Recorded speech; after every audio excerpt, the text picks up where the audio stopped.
এইটার কোনো প্রয়োজনীয়তা নাই। ইসলামে পুরুষের লাশকে ঢেকে রাখার কোনো প্রয়োজনীয়তা নাই। বুঝতে পারছেন? মাসালা শোনেন।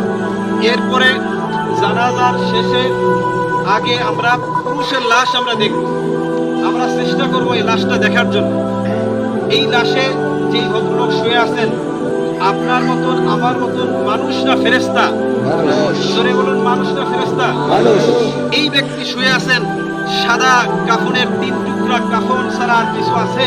নাই। জোরে বলুন, 3 টুকরা সাদা কাফন ছাড়া সাথে কিছু আছে? নাই। কিছু নাই। আল্লাহ তাআলা বলেন, আইনামা তাকুনু ইউদরিকুমুল মাউত ওয়ালাউ কুনতুম ফি বুরুজিন মুশাইয়াদা।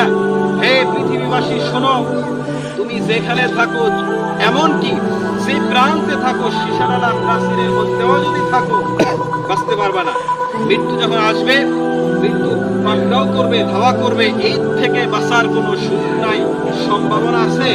নাই। আজকে প্রত্যেকে এই লাশ দেখবেন, বারবার লাশের দিক তাকাবেন, যে এই যে ব্যক্তি শুয়ে আছেন, ইনি তো আপনার মতন আমার মতন একজন মানুষ। আরে কোটি কোটি টাকার মালিকও আজকে 3 টুকরা সাদা কাফনের কাপড় ছাড়া সাথে কিছু আছে? আছে? জোরে বলেন, আছে? কাফনে কি পকেট আছে? তাও নাই। এই ভদ্রলোক যদি 1 কোটি টাকার মালিক হয়, কিংবা 100 কোটি টাকার মালিকও যদি হয়, সাথে কিছু নিতে পারবেন?